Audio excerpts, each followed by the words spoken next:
بسم الله الرحمن الرحيم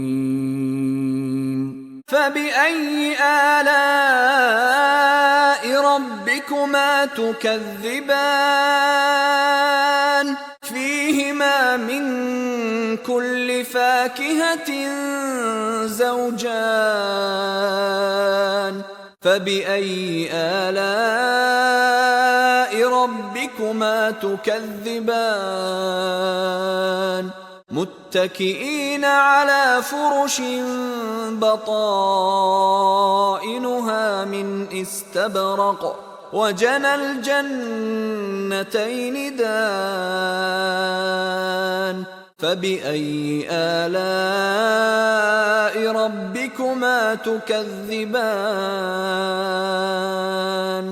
فيهن قاصرات الطرف لم يطمثهن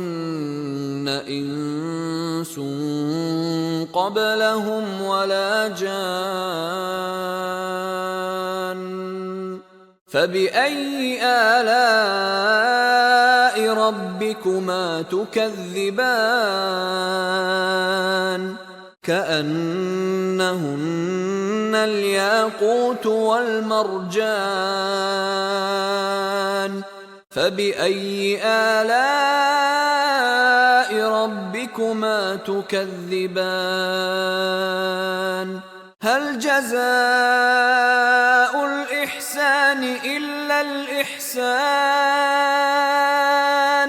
فبأي آلاء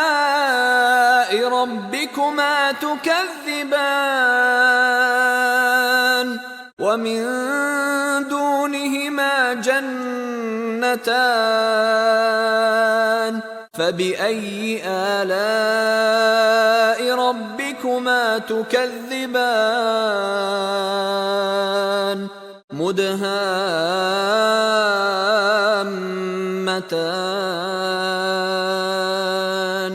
فبأي آلاء